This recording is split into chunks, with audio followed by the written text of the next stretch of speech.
começar por pedir-lhe uma reação a esta polémica que dominou o dia de hoje, tem a ver com estas declarações do Ministro da Educação. Qual é a interpretação que fez daquilo que disse o responsável por esta pasta?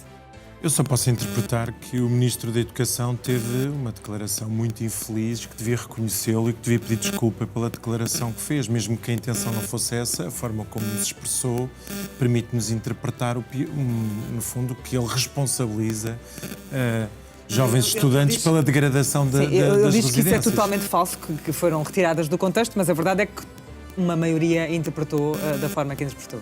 E, portanto, eu acho que acontece o Ministro ter declarações que são infelizes, que são interpretadas como tal, e acho que o Ministro tem que ter, até como sinal de ser Ministro da Educação, deve dar o exemplo e, portanto, devia naturalmente retratar-se pelo facto e, portanto, a quem se sentiu ofendido com as declarações dele, deixar claro que não tinha essa intenção e pedir desculpa, porque eu acho que, objetivamente, também não veria este Ministro da Educação a querer dizer exatamente aquela interpretação. Que os alunos mais desfavorecidos eram responsáveis pela degradação das residências universitárias. É um absurdo. Acho que é natural que às vezes um membro do governo projete algo que não tinha pretensão, e acho que tem que necessariamente, rapidamente, não dizer que não disse, mas procurar explicar a quem se tenha ofendido com a interpretação da frase que ele usou, porque obviamente lamenta qualquer ofensa que tenha sido produzida com essas declarações. Acho que é assim que se resolvem estes assuntos e é isso que o Ministro devia fazer rapidamente. De outra forma, é natural que depois os partidos políticos digam que um Ministro que não tem capacidade... Sim, continua. Um Ministro que não tem capacidade para...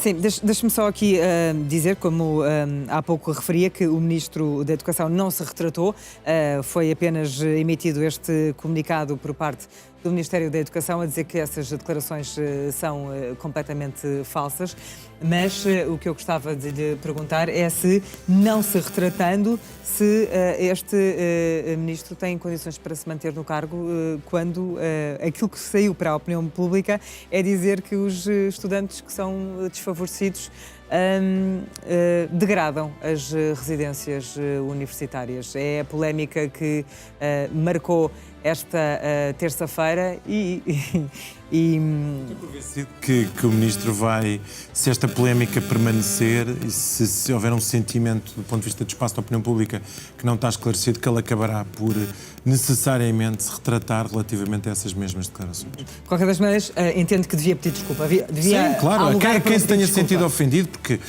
é o que eu digo, se ele não tinha intenção de o dizer, foi infeliz na frase que utilizou, deve obviamente explicar-se relativamente a isso. Vamos avançar. Horas da semana e escolheu falar da greve geral da passada quinta-feira, 11 de dezembro. O que é que explica que uma mesma greve tenha tido leituras tão distintas sobre, afinal, o que é que aconteceu nesse dia, com as centrais sindicais a dizerem que foi uma greve impressionante e o Governo a falar numa paralisação expressiva? Em primeiro lugar, Marisa, dizer que o Governo teve uma semana horrível. As declarações agora do Ministro da Educação acentuam essa semana muito má do Governo.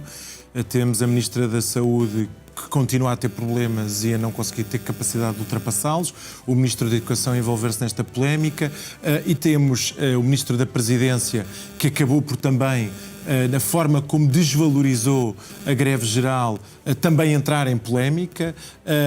Tivemos a greve geral, tivemos agora o Tribunal Constitucional a declarar inconstitucionais quatro normas e uma alteração ao Código Penal. E, portanto, começando então pela greve geral. Foi evidente o impacto que a greve geral teve no país e foi de tal forma evidente que as declarações do Ministro da Presidência, quando as tentou desvalorizar por completo aquilo que foi o impacto da greve geral, teve naturalmente a opinião pública contra aquilo que era a interpretação que ele estava a fazer. Aliás, uma sondagem que surgiu tornou claro que a maioria das pessoas ficou do lado de quem entendeu que havia razões para a greve geral. Por outro lado, esta greve geral também é demonstração que a tentativa que o Primeiro-Ministro teve de dividir a opinião pública, falando do aumento do salário mínimo, não produziu qualquer efeito. E, portanto, eu acho que o Governo teve aqui a sua primeira grande derrota e essa derrota também é visível pela reação posterior que o Governo tem. Portanto, automaticamente a chamar o GT para uma reunião. Mas a deixar ainda assim a CGTP de lado. Sim, mas a derrota do governo expressa-se, por um lado, pela incapacidade que teve de desmobilizar, pela incapacidade que teve de interpretar que a greve geral não teve resultado e depois, por outro aspecto, o governo poderia eventualmente ter uma maioria parlamentar para aprovar aquilo que é a alteração ao Código de Trabalho que resultasse da sua proposta. E a verdade é que nós verificámos que deixou de ter, porque o Chega também se distanciou relativamente a esta alteração que o Governo propõe e agora o Chega diz que se não houverem determinadas alterações não vai haver aprovação do Código de Trabalho. Nós vamos ter que fazer aqui uma pausa porque o som não está a chegar da melhor forma aos telespectadores do NAU.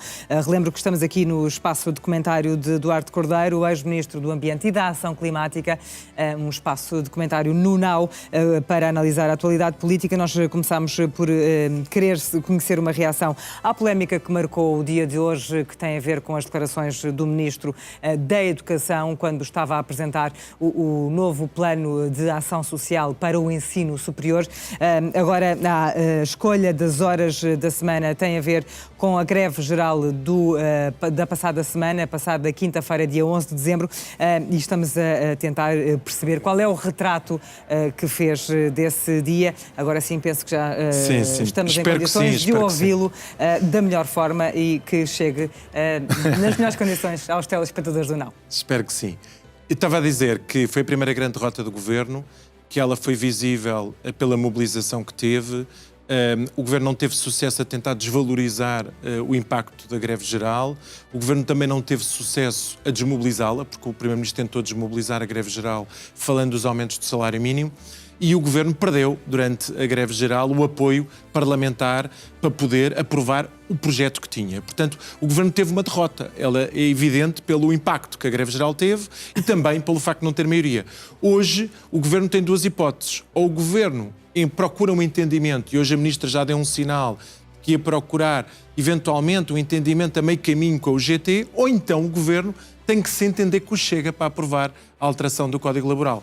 Porque também o Chega não apoia esta alteração. Portanto, o Governo teve a sua primeira derrota e foi uma derrota significativa. E agora, o Governo tem duas hipóteses. Isto é válido para o tema da greve geral, como é válido para o tema que vamos falar a seguir da Lei da Nacionalidade. E podemos já fazer a ponte, que é, sim. O Governo optou por se afastar daquilo que era o seu posicionamento político. Um Governo moderado, direita, um governo que procuraria, se fosse tradição do PSD, entendimentos estruturais com o Partido Socialista e não com o Chega.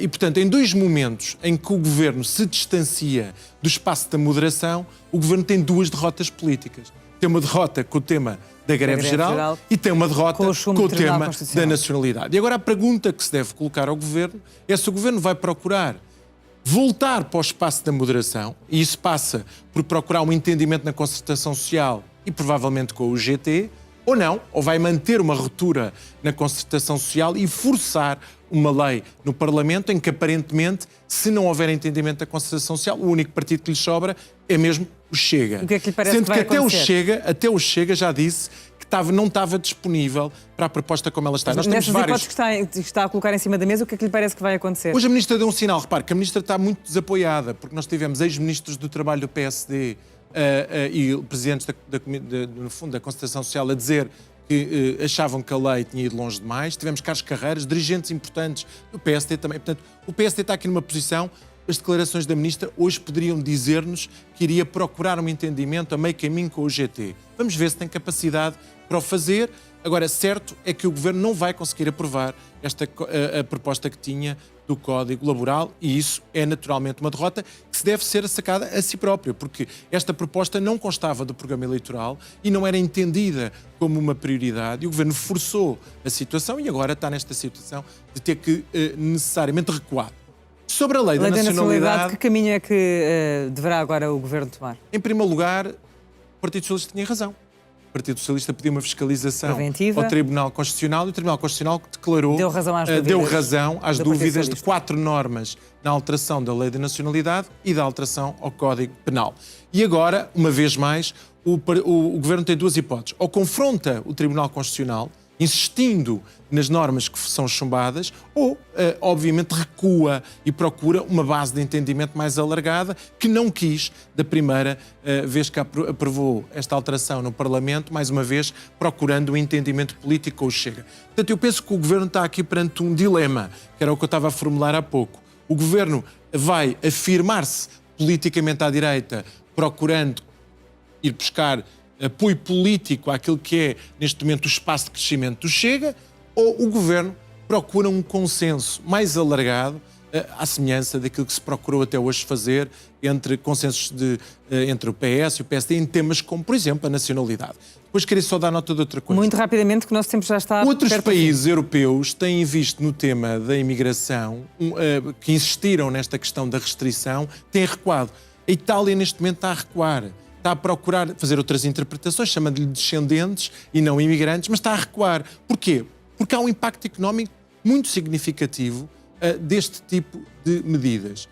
O nosso país procurou resposta para aquilo que eram as necessidades de crescimento da economia com a imigração, e o Governo arrisca-se a ter que o fazer também no futuro, recuar sobre esta matéria. Uma frase muito telegráfica para a sua última hora, que tem a ver com projetos que a União Europeia quer aprovar em termos de energia. Uma medida muito importante, no contexto atual até da nova estratégia de segurança dos Estados Unidos, o tema da soberania da Europa é cada vez mais importante. E a Comissão Europeia aprovou uma estratégia chamada Autoestradas da Energia, que visa dar prioridade a um conjunto de interligações energéticas, quer de eletricidade, quer de hidrogênio. 8. E Portugal e Espanha têm 2 dessas interligações. Acho que isto se deve, devido à aprendizagem relativamente à guerra da Ucrânia e ao impacto que nós tivemos, o isolamento que a Península Ibérica teve, deve-se ao apagão que a Península Ibérica teve e às fracas interligações com o resto da Europa, mas também se deve, na minha opinião, ao facto de termos protagonistas.